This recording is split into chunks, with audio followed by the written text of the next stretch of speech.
안녕하세요. 여러분의 단도박과 회복에 도움되고자 한국도박문제예방치원회에서 제작한 잃어버린 나를 찾는 희망 안내서 1권을 읽어드리는 영상을 만들었습니다.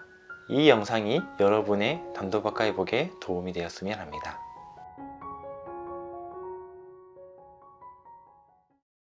(3장) 도박행동 이해하기. 도박 중독의 문제를 해결하기 위해서는 중독이 왜 일어나는지 그리고 어떻게 반복되고 진행되는지에 대한 전반적인 이해가 필요합니다. 3장에서는 도박 중독의 정의, 원인과 진행 과정, 도박 중독에 영향을 미치는 인지, 정서, 생리적인 측면의 영향을 알아봅니다. 또 도박에 대해 스스로 가지고 있는 비합리적인 생각을 알아보고 이 생각을 반박하는 과정을 통해 도박 중독에 대한 이해를 높입니다. 1. 도박과 도박 중독 이해하기. 어느 도박 중독자의 이야기. 늦은 저녁 집으로 돌아와 보니 아내와 고등학생 큰아이가 울고 있었다. 눈물 젖은 눈빛으로 큰아이는 나를 노려보고 있었고 아내는 한마디 말도 하지 않은 채 일주일 만에 집으로 돌아온 나를 쳐다보지도 않았다. 우리 집에 남은 전 재산인 돈 500만 원을 들고 집을 나간 지 꼭 일주일 만이었다. 공부를 썩 잘하는 큰아이의 학원비와 생활비를 들고 나가 빈털터리로 돌아온 나는 아무런 말도 하지 않은 채 그저 내 방으로 들어가 누워버렸다. 방 안에 누워 그저 멍하니 천장만 바라보고 있었다. 그토록 도박을 하지 않겠다고 스스로 무던히도 다짐을 했지만 호주머니에 돈만 있으면 마치 귀신이 씌운 듯이 도박장을 향하는 내 발걸음은 도저히 제어할 수 없는 불도저 같았다. 사례를 들으면서 주인공의 마음이 10분 이해가 되거나 공감할 수도 있고 아니면 불편한 마음이 들 수도 있을 것입니다. 어떤 생각과 기분이 드는지 우리 한번 생각해 봅시다. 가산을 탕진하고 가족들이 고통스러워 하는데도 안 하겠다는 말만 되풀이하며 반복하는 중독자의 도박 행동을 사람들은 이해하지 못합니다. 도박 중독자들은 처음에는 나는 마음만 먹으면 끊을 수 있어 라고 중독을 부인하거나 본전만 찾으면 끊을 거야 라며 합리화하기도 하지만 매번 되풀이되는 도박 문제에서 정작 도박을 끊는 일이 마음처럼 쉽지 않음을 발견하게 됩니다. 지피지기면 백전백승이란 말도 있듯이 도박 중독 문제를 해결하기 위해서는 도박 중독이 왜 발생하며 왜 계속 같은 문제가 반복되는지 또 어떻게 진행되는지 등 도박 중독 문제 전반을 이해하는 것이 매우 중요합니다. 그래서 이번 시간에는 도박 중독의 정의, 원인과 진행 과정, 더불어 도박 행동에 영향을 미치는 사고와 기분을 구체적으로 탐색해 봄으로써 도박 중독 문제를 좀 더 이해해 보고자 합니다. 도박은 무엇인가? 사람들에게 도박이 무엇인지 물어보면 대체로 고스톱, 화투, 카드 등을 떠올립니다. 그러나 화투나 카드라고 하더라도 돈을 걸지 않고 재미로 하는 화투나 카드는 도박이 아닙니다. 주식, 선물 옵션, 바둑, 당구, 화투, 카드 등 그 대상에 상관없이 불확실한 결과에 돈이나 재물을 거는 행위는 모두 도박이라 할 수 있습니다. 도박의 종류는 이용하는 방식에 따라 구분할 수 있습니다. 화투, 장기, 마작처럼 놀이도구를 이용하는 도박, 전문적인 기계를 이용하는 카지노, 스크린 경마, 인터넷 도박, 추천 방식으로 이루어지는 로또, 복권이 있습니다. 이외에도 경륜, 경정, 스포츠 토토와 같이 스포츠 경기를 이용하거나 경마, 소싸움, 투견, 투개 등 동물을 이용하는 도박이 있습니다. 이러한 도박은 단순히 운에 의해 결정이 되기도 하고 운과 기술이 결합되어 결과가 결정되기도 합니다.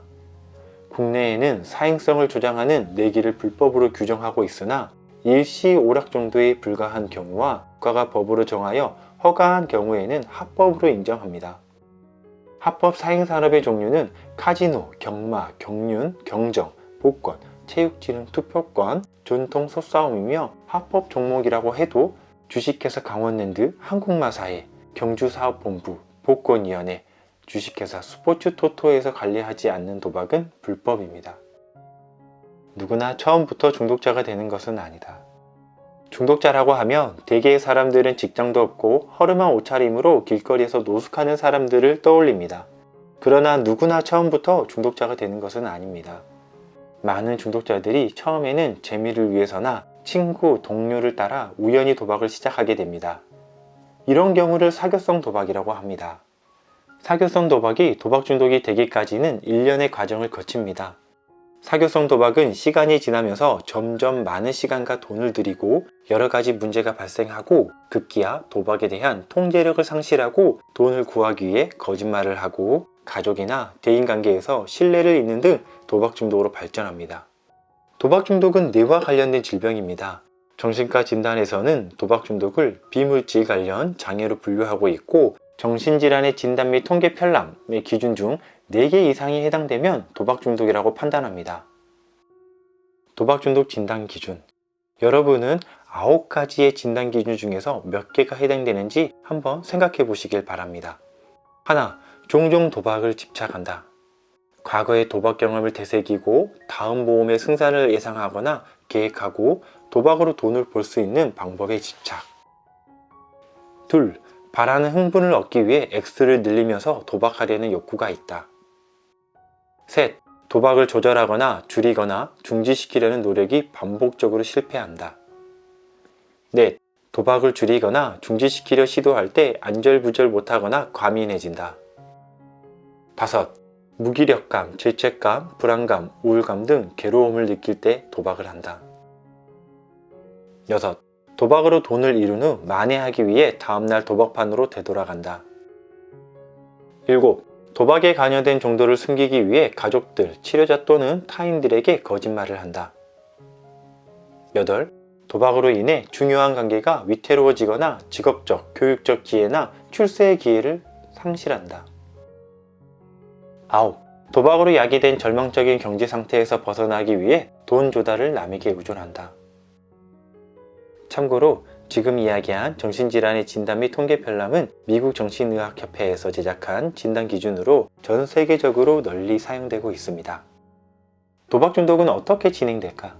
도박 중독은 보통 처음 경험한 도박에서 많은 돈을 딴 경우 급속히 진행되기도 하고 경우에 따라서는 서서히 진행되기도 합니다. 이 과정에서 승리, 손실, 절망, 포기, 결심, 재건, 성장 단계를 거칩니다. 첫 번째 승리 단계에서는 점점 도박의 빈도와 베팅액이 증가하고 대박을 경험하고 두 번째 손실 단계에 이르면 도박에 집착하고 가족 관계, 직업 등에서 문제가 커지게 됩니다. 세 번째 절망 단계는 가족이나 주변에 숨길 수 없을 정도로 문제가 두드러지는 단계이며 네 번째 포기 단계에서는 도박 문제로 인한 파괴적인 결과를 경험하게 됩니다. 포기 단계에서 도박자와 가족은 그 상황을 매우 절망적이고 고통스럽게 느낍니다. 하지만 많은 경우 도박자가 단도박을 결심하는 계기가 되어 전화위복이 되기도 합니다. 다섯 번째, 결심 단계에서 도박자는 단도박을 결심하고 도박에서 벗어나기 위해 주변의 도움을 요청합니다.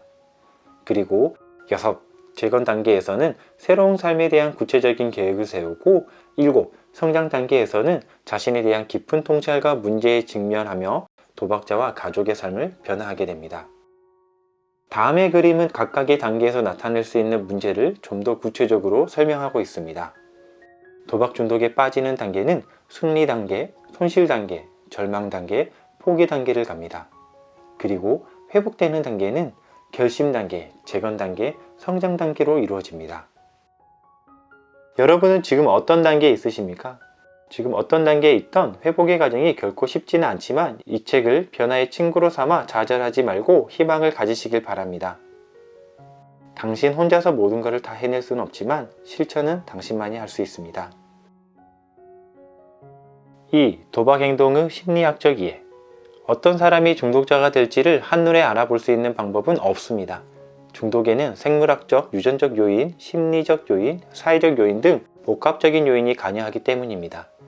부모나 조부모 세대에 중독적 성향을 물려받았거나 어렸을 때부터 구슬치기나 딱지치기를 해도 남달랐다는 자극추구적 성향이나 충동성, 문제를 회피하려는 성향은 중독이 되는데 영향을 줄 수 있습니다. 그리고 성장과정, 최초 사용 시기, 개인의 스트레스 대처 방식은 중독에 영향을 미치는 개인적 요인입니다. 이외에도 사회적 요인으로 물질 만능주의의 사회적 분위기, 동료, 친구의 권유 또는 도박장과의 거리 등도 중독에 영향을 미칠 수 있습니다.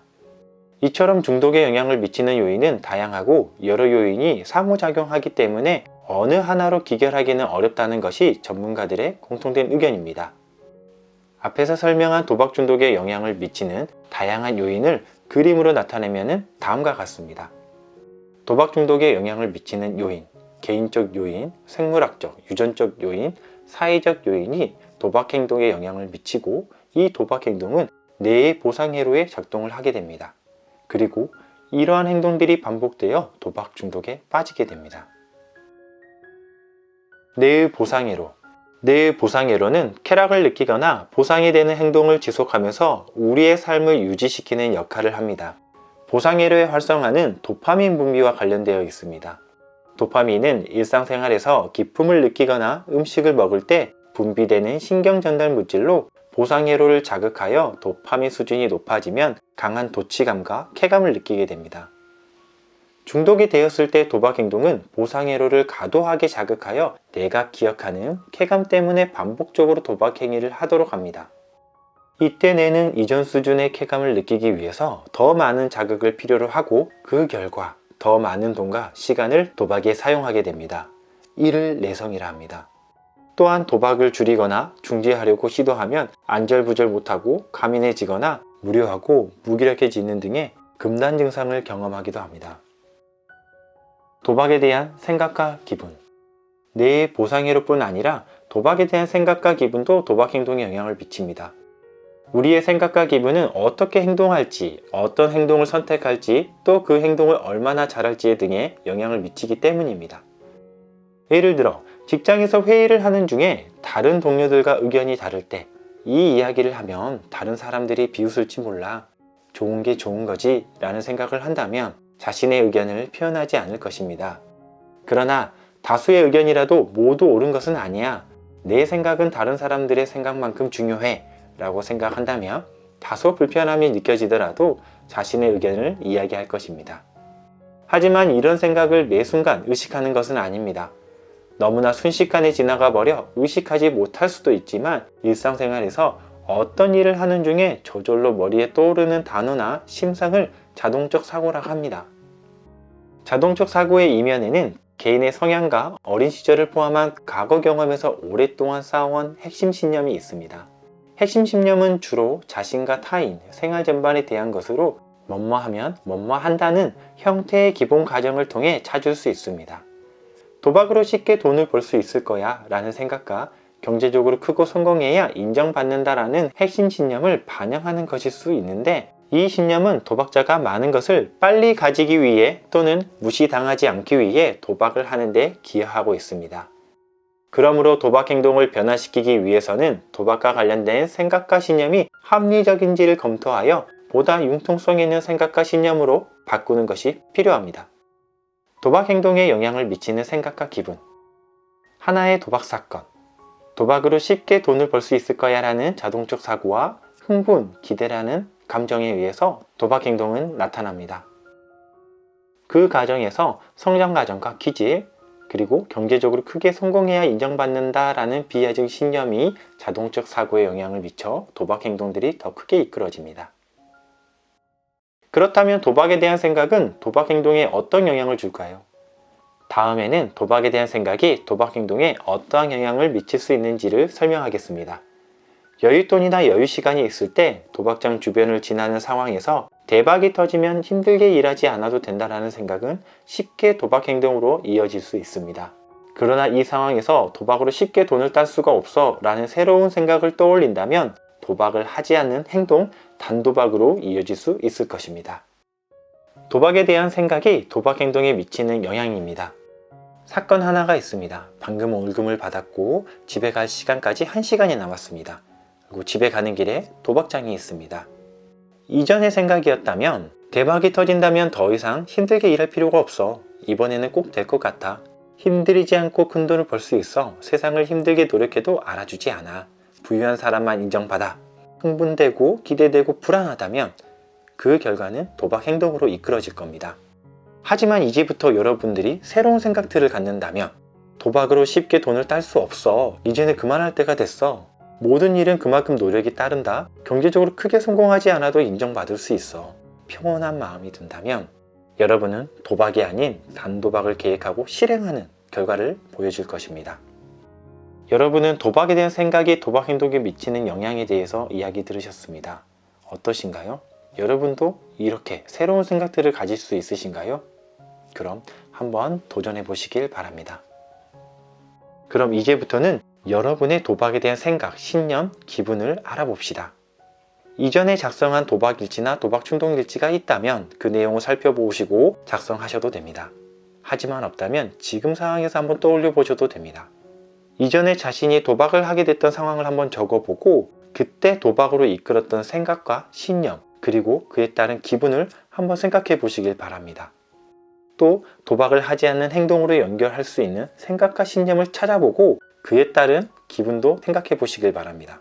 나의 도박 관련 생각, 신념, 기분 찾기. 여러분이 도박을 했던 상황을 하나 떠올려 봅시다. 그때 생각과 신념, 기분은 어떠셨나요?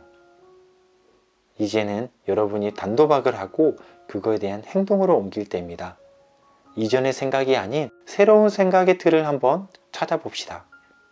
지금 여러분이 도박을 하지 않기 위해서 어떤 생각과 어떤 신념을 가지시는 게 여러분에게 도움이 되실까요? 그때의 기분은 또 어떨까요?